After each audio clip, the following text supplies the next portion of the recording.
কি সারা ঘর খুঁজা তোরে পাই না, তুই ফ্রিজে লুকাইছস কেন?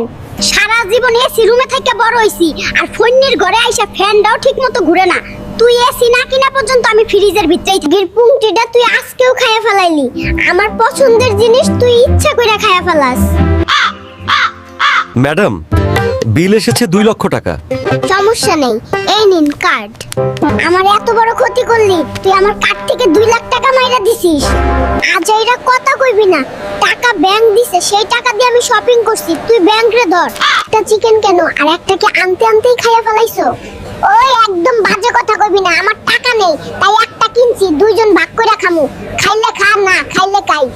সরকার আপনাকে বেতন দেয় আর আপনি ডিউটি না করে গেম খেলছেন, আপনার নামে অভিযোগ দিব।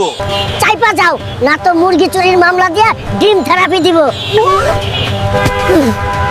আছে, তাই একটা সিটি স্ক্যান করতে হবে। আমি একটা ডিসকাউন্ট দিচ্ছি। বাদ দাও তোমার সিটি স্ক্যান। টুনটুনি একদিন অনলাইনে আসেনি, তাই আমার মাথা ব্যথা। স্যার, আপনি নাকি নকল করে পাস করেছেন। আরে মিয়া, নকল হোক আর আসল পাস করছি, এইটাই কত। এখন এসব ফাও পেছাল না পাইরা রাস্তা মাপো। বাটি হাতে নিয়ে কোথায় ছুটেছো? ও দাদা ভাই, পাশের বাড়ির কাকিমা পিঠা বানিয়েছে, আমি 3 বার গেছি, আরো 2 বার যাব। যদি দেয় তো দেবে। স্যার, আপনার গেম খেলা এবং পেট মালিশ করার রহস্য কি? ঘুড়ি বানাইতেছি, ঘুড়ি পুরুষের অহংকার বোঝো না মিয়া। তিনি আমাদের মাঝে আর নেই। আরে কি বলো এসব? বিষয়টি আমি দেখছি। নানি, তোমাকে একটা কথা বলিনি? নানু তোমার ব্যাগ থেকে টাকা নিয়ে পাশের বাড়ির বুড়িকে উপহার দিয়েছে। এই দুষ্টু বুড়ো, তোর শয়তানি এখনো যায়নি।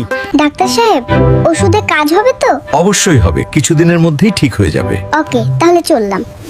আরে বিল না দিয়ে কই যাও?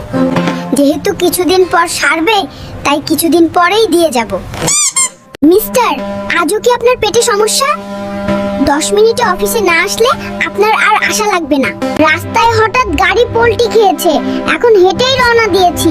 স্যার, এখনই চলে আসছি।